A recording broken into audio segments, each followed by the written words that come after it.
What up, though? It's the People Champ 1983, back with you with another YouTube video.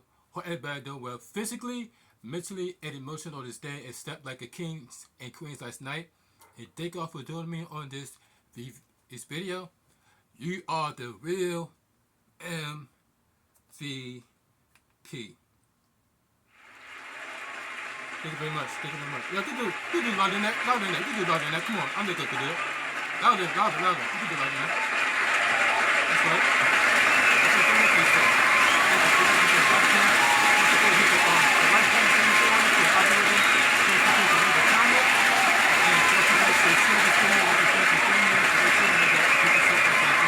Just drop a new video, and also don't forget to subscribe for more future live streams and videos like this, and also hit the notification bell and hit it on all so you won't miss any of my up and coming YouTube live streams and premieres videos like this.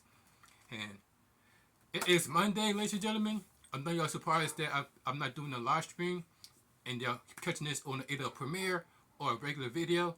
It's because I have been liking on that lately. I have been doing nothing but live streams and barely any videos and reviews or premieres. But this time I'm going to switch it up and we're going to do some videos, go do some premieres, videos, shorts, all that stuff. I was doing shorts, but we're going to continue to do shorts. We're going to do more videos and videos and premieres like this. And hope everybody is enjoying their day. Hope everybody is enjoying content like this and will like content like this in the future. But what should we talk about in the words of Cody Rhodes?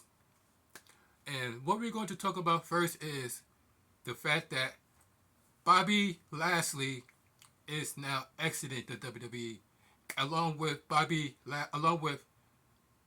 MVP. It's got to be confirmed that Bobby Lashley had went on this podcast, and I'm surprised that this person was able to get Bobby Lashley on his podcast, because 9 times out of 10, in order to get celebrities and athletes and artists on your platform, you either had to have like a crazy amount of subscribers, like 50,000, 100,000, or above. But this guy have like 2 followers or 2,000 followers. Well, not. At least on the other channel. This channel got like 20,000 subscribers, but the other one that had this clip has 2,000 followers. I'm not sure which one is with his channel, but one of them got the clip on there, and that only has 2,000 followers. I'm not sure is that person that uploaded that video got 2,000 followers. It's really him or the one that's had the 20,000 followers. But either way, Bobby Lashley had make an appearance on that particular podcast, and he confirmed that Triple H has his boys and Triple H has his boys. So when Vince McMahon was here, he was only be focusing on pushing Vince's guys and ignore Triple H's guys. And when Triple H took over, it seemed like everybody, and so Triple H was focusing on his guys and either letting go of Vince McMahon guys or not even booking them correctly. And let me quote Bobby Lashley, as I don't want to mess any words up. So let me quote Bobby Lashley real quick, as he says the following.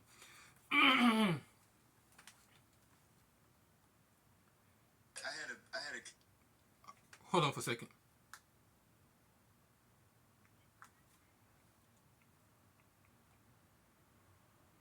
So I could get Bobby Lashley exact words.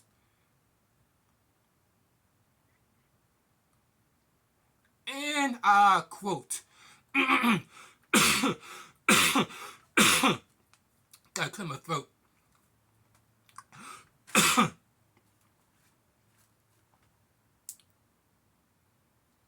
And This is what Bobby Lashley had to say. I had a connection with Vince. Vince McMahon understood me, and this was big on like this show. He looked at people that were stars, and he saw that in me. And there was a lot of little nuggets in that Vince would give me that throughout my career, told me different things. And so Vince McMahon look at me different and tell me I could tell that Bobby worked his ass off. I could send him anywhere around the country, around the world, representing my brand, representing WWE, and just look at me as a star. So I like Vince. And then he says, I didn't have much connection with Hunter. That's to protect his guys and protect his guys. I tried to communicate, but I really had too much connection with Hunter. Hunter had his guys, and I tried to, but we haven't really worked enough together to even get to know each other. And that's the same thing with MVP.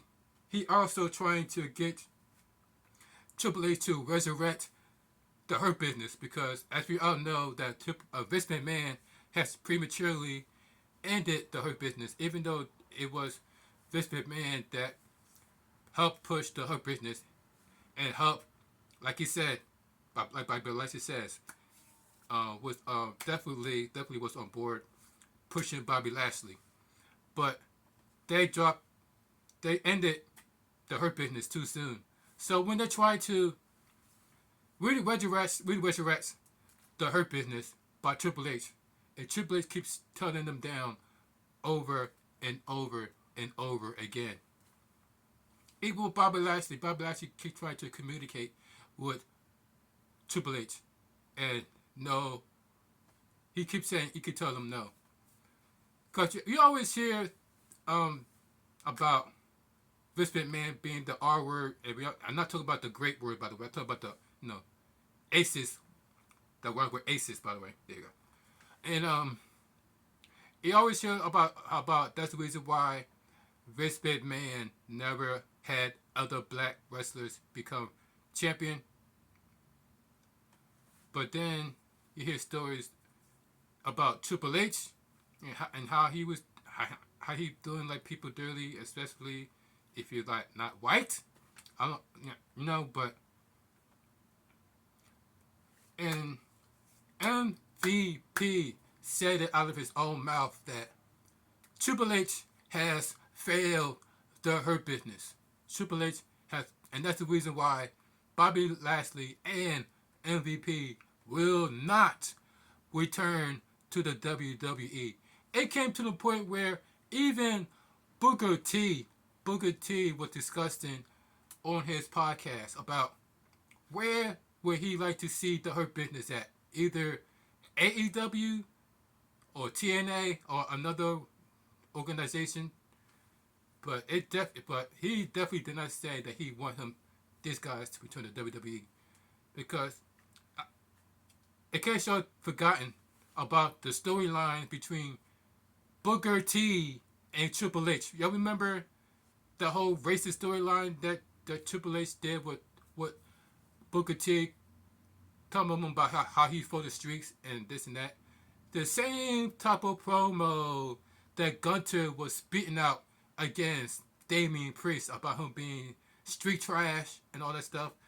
That's exactly what type of promo Triple H was bringing up with Booker T and his storyline heading into WrestleMania.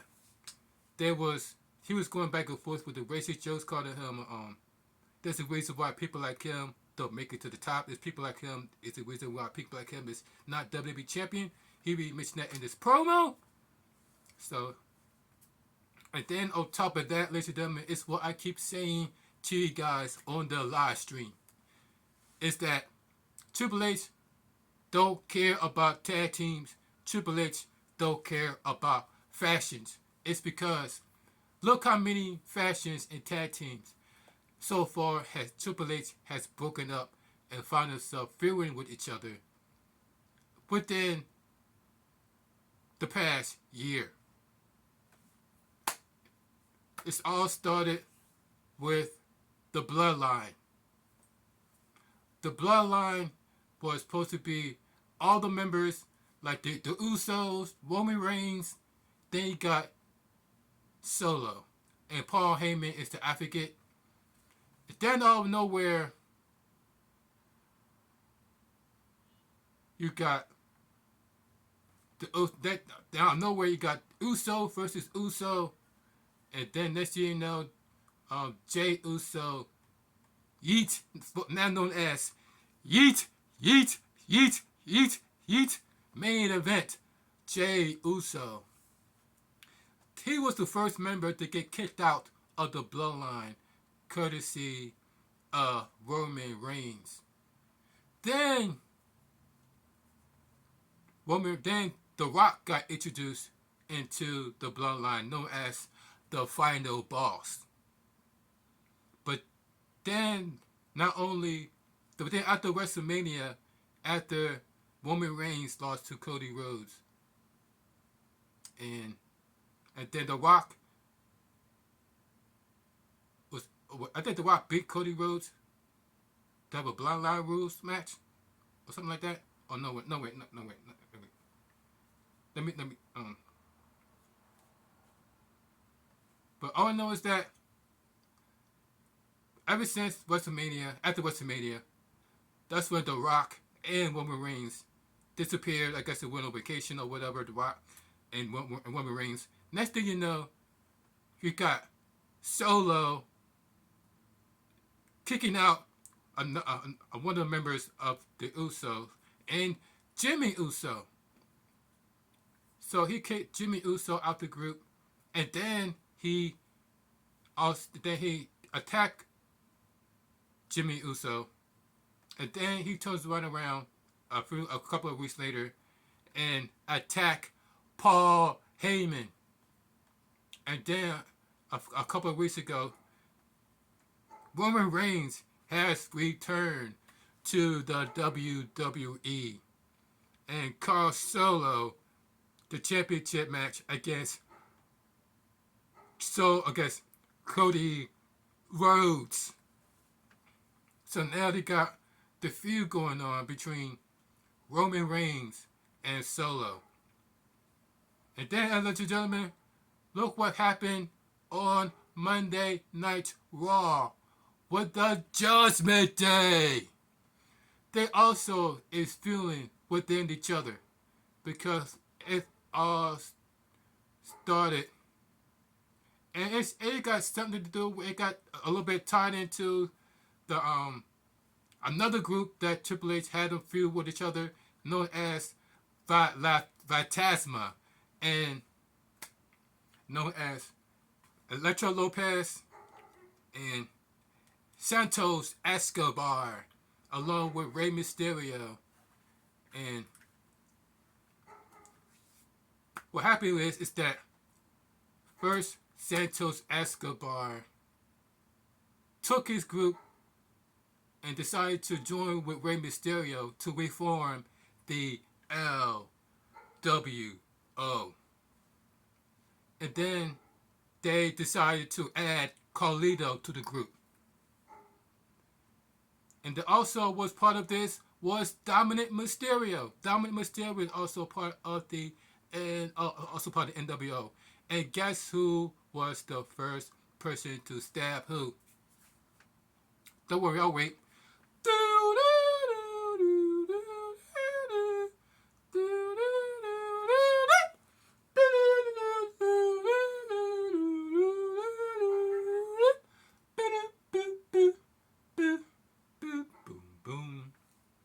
It is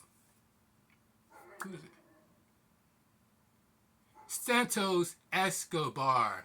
Santos Escobar stabbed Rey Mysterio in the back.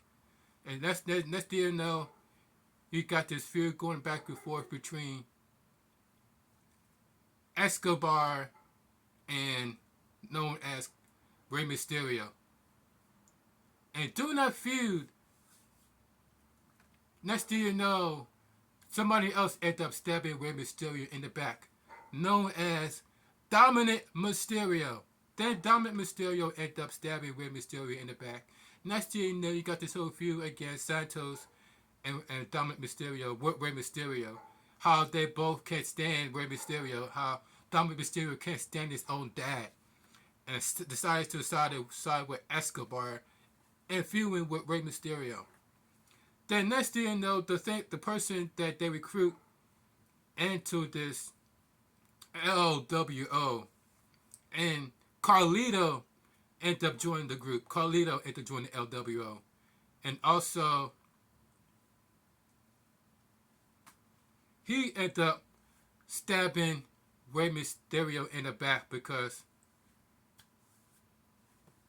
he brought up another member in the group in NWO, and Rey Mysterio chose to be his tag team partner over Carlito. So he ended up backstage attacking the same guy that Rey Mysterio wants to team up instead of Carlito backstage.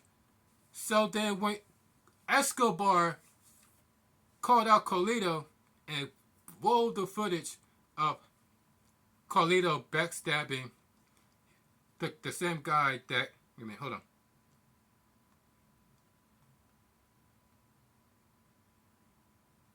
Carlito.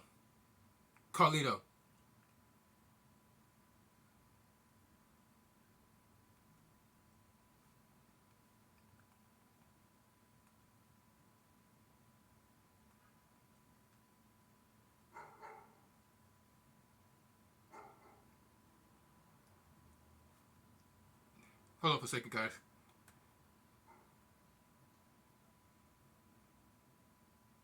Oh yeah, his name was Dragon Lee. My bad, I said about this name at the time, so that's why I said bear with me. He jumped Dragon Lee backstage, and then Escobar, along with the return of Elektra Lopez. Because remember, ladies and gentlemen, the original La Fantasma was of course Escobar, and then you got Elektra Lopez and the other two members in there. But then when WWE has called up La Fantasma, Elektra Lopez went back to NXT, and she was replaced by Zelina Vega.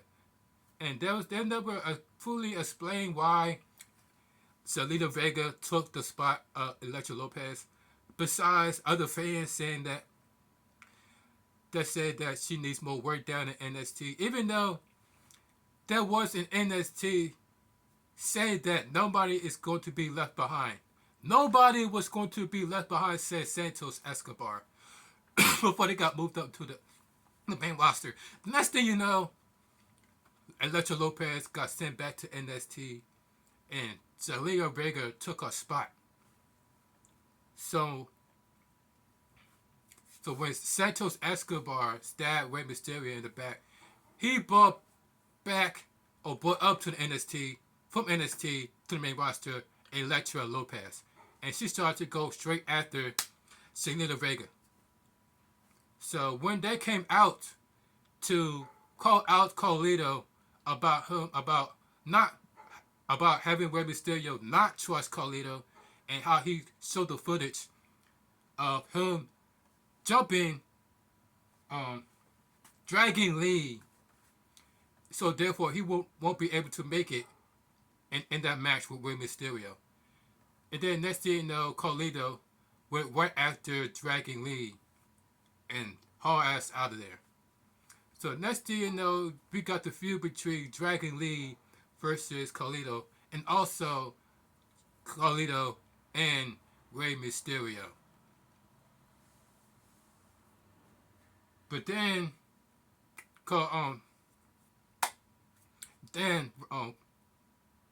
you got Dominic Mysterio going and joining and trying to become a member of Judgment Day. He keep asking him over and over, Damien Priest, to prove himself to be part of the of Judgment Day. And then sooner or later, he ended up being an official member of Judgment Day. And then Jagannath, JD, Madonna ended up doing the same thing and tried to be part of the Judgment Day. So now you got Rhea Ripley, you got Damian Priest, Finn Balor, and you got Dominic Mysterio and JD Madonna. So they said in that group that there's no leaders. There's no leaders. Everybody is individual. We all work as a group. There's no leadership. But then, as soon as Damian Priest became champion, they feel like that he was trying to be more of a leadership than more than a group. And then at the same time, you got Dominic Mysterio going back and forth with Mommy, aka Rhea Ripley, being her boy toy. Then she ended up getting with a feud with Liv Morgan. Liv Morgan injured her arm other than the hands of Rhea Ripley. Rhea Ripley comes back.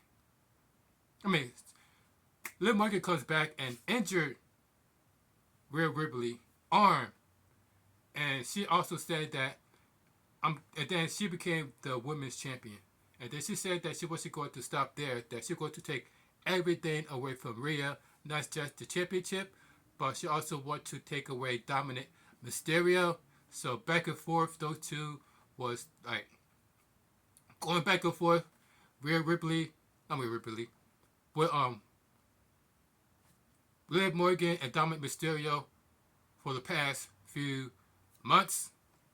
And then Rhea Ripley returns. And with White after Liv Morgan. And then she also has a beef with Dominic Mysterio, saying that you was pretty much chasing her and entertaining her while she was injured. And then that's when the promo happened with Dominic Mysterio confronting Liv Morgan, saying that you ruined my life, I hate you, and you ruined my life, and this and that. I don't want you. I'm with Mommy, and this and that. And then that's Liv Morgan begins to cry and head backstage. Well, then, right at the pay-per-view, the pay-per-view came between Rhea Ripley at SummerSlam. Rhea Ripley versus Dominic Mysterio. Rhea Ripley versus Liv Morgan. And you have Dominic Mysterio at ringside. Then, next thing you know,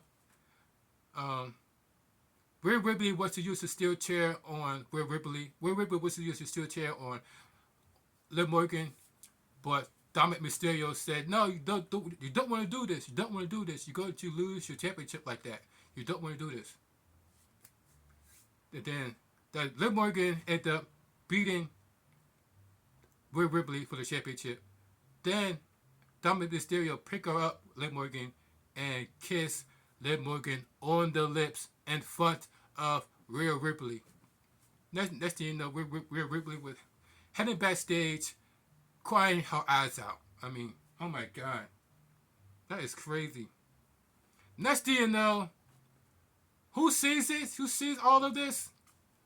Damian Priest. Damian Priest was like, "Where's that little rat? I will get my hands on him," because he betrayed Rhea Ripley, which means he betrayed the Judgment Day. So everybody was looking for Dominic Mysterio. And meanwhile, you got Finn Balor.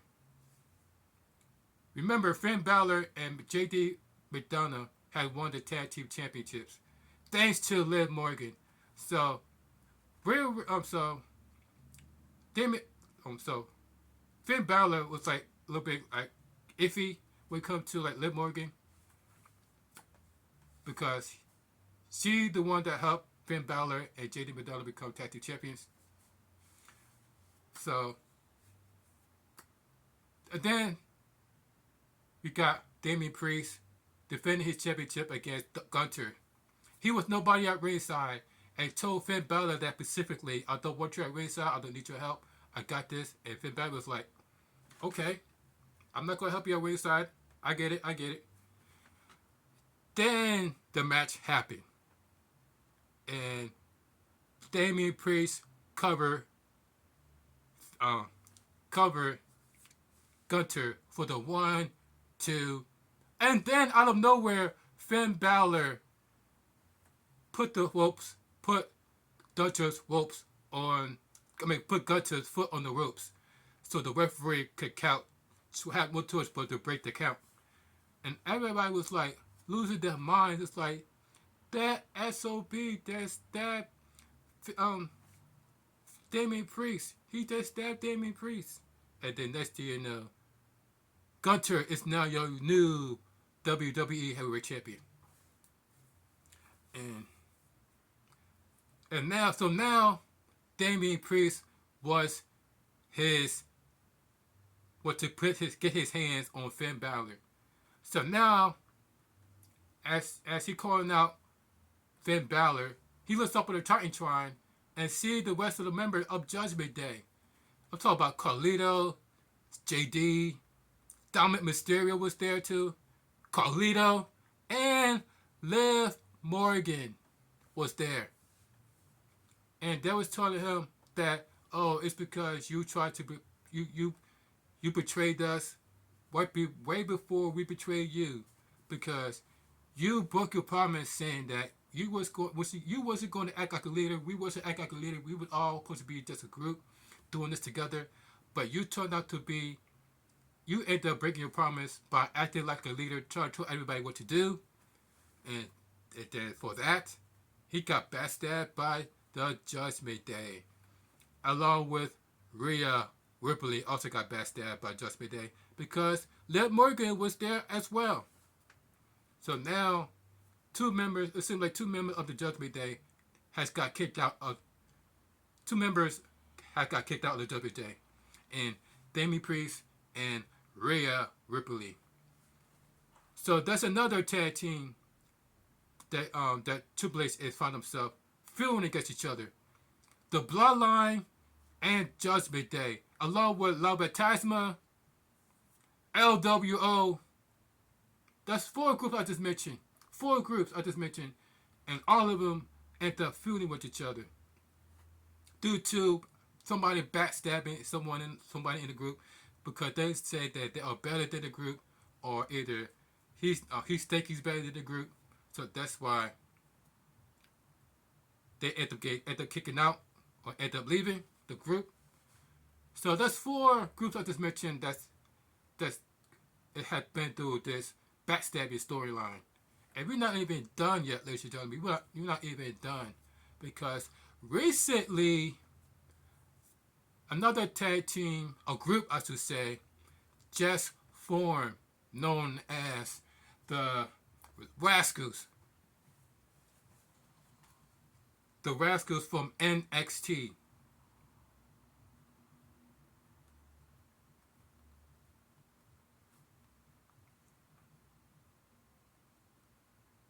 Which is Wesley Blake.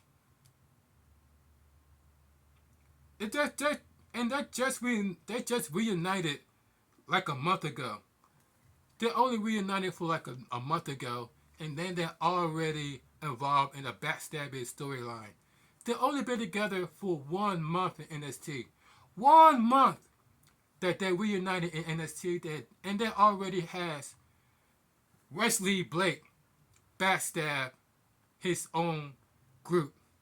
So now you got Judgment Day, you got the Bloodline, you got La Fantasma, you got LWO, and now you got the Rascals feuding with each other based off of somebody backstabbing one another within the group. 5 groups I just mentioned. And guess what happened with the Hurt Business? They also didn't work out because, remember, what's it called? Bobby Lashley trying to get the Hurt Business back into as a group, but Triple H says no, no, no. And then we also find out that Triple H has his guys, Vince McMahon has his guys, and now that all the wrestlers that was Vince McMahon's favorites were completely pissed off that Triple H is now taking over for that reason, because apparently it's not just with WWE, but it's with all workplace. It doesn't matter if it's business, doesn't matter if it's corporate, doesn't matter if it's sports, entertainment, movies, or the music industry. It doesn't matter, because it seemed like within the workforce, there's a lot of favoritism, there's a lot of politics where you work at, and there's a lot of favoritism in the workplace. And people find themselves kissing the ass of the boss just to moving up towards the ladder, the corporate ladder, if you guys will. And that's what's seeing what's going on in wrestling, which is exactly why I am against wrestling being scripted, because when it's scripted, it leads to a whole bunch of writers. That means to a whole bunch of storylines be written by the writers and the producers, and how they want to portray the superstars, and not the superstars want to portray the superstars. Yes, some superstars get creative control, but not everyone gets creative control. Not everyone. So when you hear stuff like people playing politics backstage about how they should get pushed and how they should be champion and this and that, and you hear how Hulk Hogan be playing politics, you hear how John Cena likes to play politics, and not to mention you hear how Triple H be playing politics throughout his whole career. That's why they call him the man with the golden shovel, because he was by himself burying everybody that he was wrestling. Even when he was wrestling with Booker T, he was involved in this racist storyline and bury Booker T. He completely bury him. And so my thing is that Triple H, like I said, do not know how to book, or don't care about tag teams and don't care about fashions, because he was also involved in a fashion that got to deal with backstabbing. Remember DX? Remember Evolution? Who backstabbed who in Generation X? Who backstabbed who in Evolution? Who was there when the Shield, Seth Rollins, backstabbed the Shield? That's right, ladies and gentlemen. It was the Game, Triple H. So like I said, Triple H has never been a favorite when it comes to tag teams and fashions, because he was involved in the backstabbing storyline twice. What did you went to? Well, multiple times with DX, multiple times with Shawn Michaels. You know how many times he stabbed Shawn Michaels in the back, and they're supposed to be the best of friends. But yeah, he always found himself backstabbing Shawn Michaels. Next thing you know, he's got him and Shawn Michaels going on this long feud with each other. Triple H versus Shawn Michaels. Same thing with Evolution. He started going on this feud with Randy Orton. They started going with a feud with Batista. All because he don't like fashion, he don't like groups. That's why groups in WWE hardly last. That's why groups in WWE hardly last. Because there's always got these people playing the storyline of backstabbers, of somebody thinking that they are better than the group. So that's why I said Triple H do not know how to book fashions or tag teams, and he do not like them. Let me guys know in the comment section down below what you guys think about everything that's going on with the tag team division and with the fashions, and how they all seem to go on this backstabbing storyline from Wesley Blake and the Rascals the bloodline was Solo and Roman Reigns. Then you got Judgment Day with Damian Priest and Finn Balor, and Rhea Ripley. Santos Escobar and La Fantasma, Rey Mysterio, LWO. I mean, and not to mention he loved doing random ass tag team together. Because whatever happened to why he didn't put back together Barry Corbin and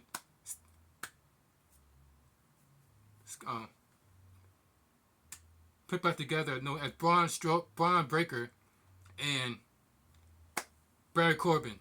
But instead, they have Barry Corbin go to Raw and Barry Corbin to SmackDown and have him team up with somebody like Apollo Crews.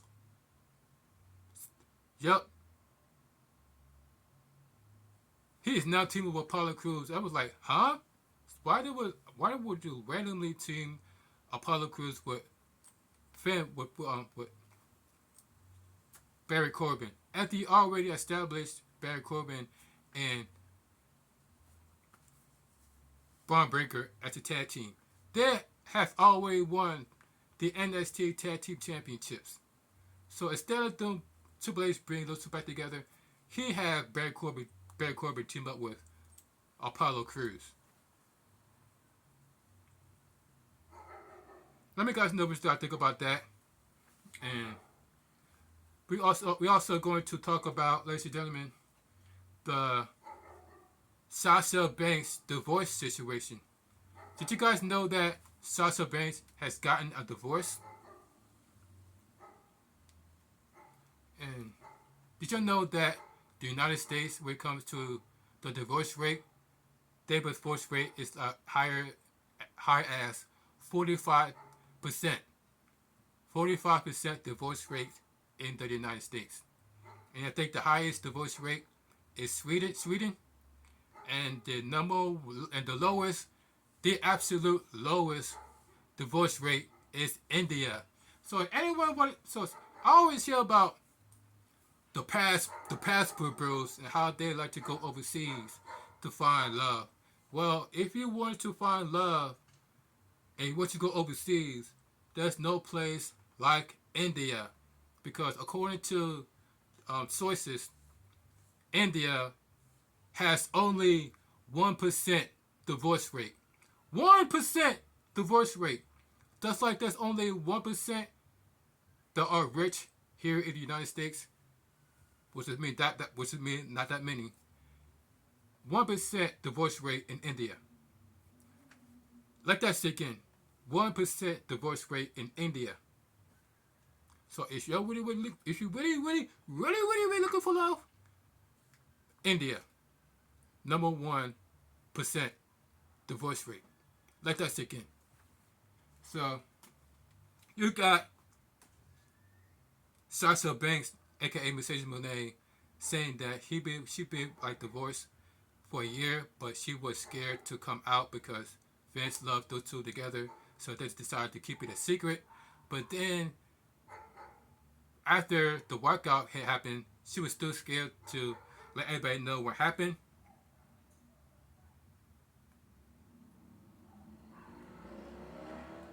So she had done this interview that she had posted on her YouTube channel. Make sure y'all subscribe to her YouTube channel, Mercedes Vanano. But she had opened up about her divorce.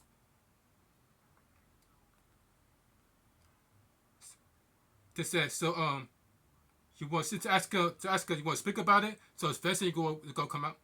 So she said that that's pretty much why she wanted to do this interview. And she said probably too because tomorrow, finally, after a long time, I've finally decided my divorce papers.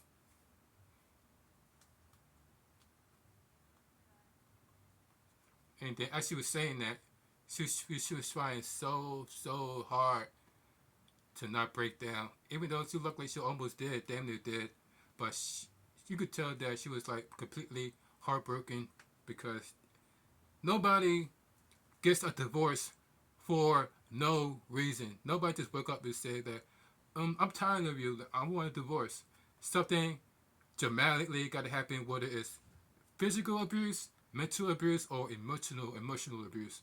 Either one of them got to be the reason, or somebody cheated, or something happened is the reason why Sasha Banks, aka Mercedes Moné, decides to walk out of this divorce, because nobody sits there and says that I'm happy that they're getting the divorce. Even when Bambi and Lil Scrappy said that, oh, I'm happy that I get a divorce. When those two decide to talk it out, quote unquote, that was all like, you see Bambi, she would start crying, talking about some, I love you too, and I'll always be there for you, and just like that. The same thing happened with Sasha Banks and Mercedes Moné. She still had love for him and pointed out that he's the one that saved her life.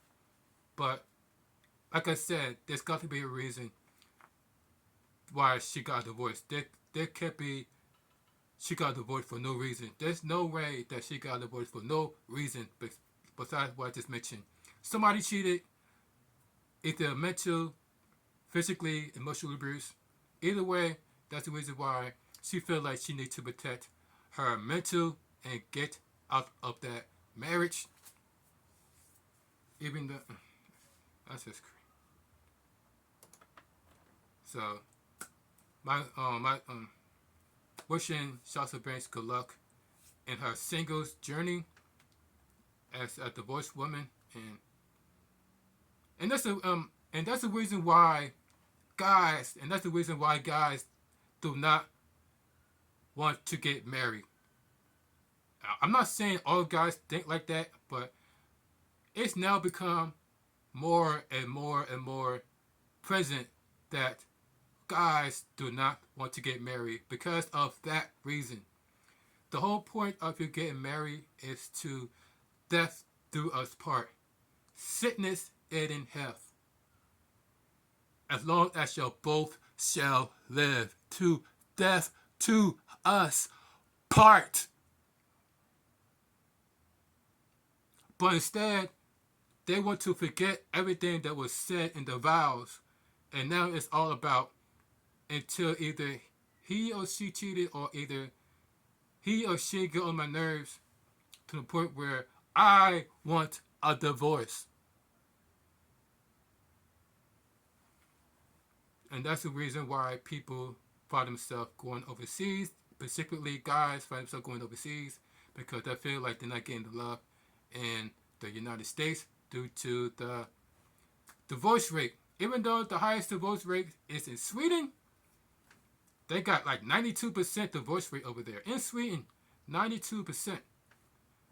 But in the United States, it's only 45% divorce rate. So pretty much means like 50-50. Pretty much almost like 50-50 of chance that you get a divorce in the United States. 50-50 chance. Or 45-55 chance, I should say, if you get a divorce here in the United States. That's exactly why people, specifically guys, are like started to downplay marriage, saying that it's not for the men, it's for the women, because 9 times out of 10, it's the woman who asks a divorce, and he is forced to pay her half of everything, and do not have a child with her, because now you not only got to deal with that, you also got to pay her his child support, and that's the reason. And that's the reason why. But then next thing you know, you got the guys sitting at home, like devastated, depressed.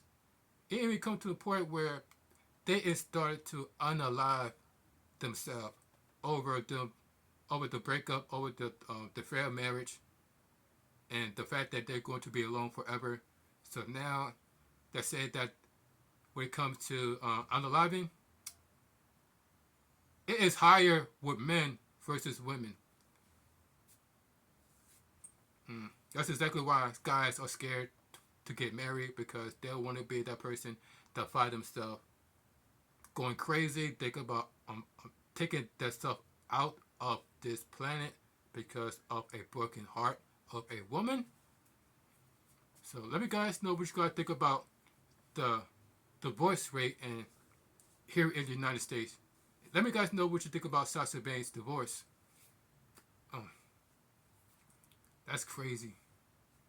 And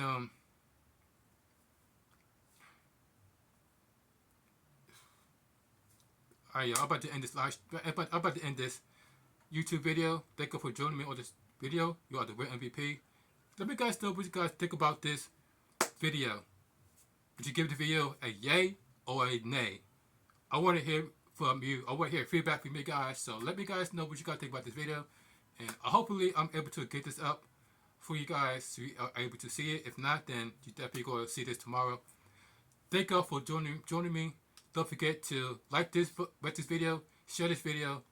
Don't forget to leave a comment, subscribe, share this video, and all that good stuff. It's People Champ 1983, and I am signing out.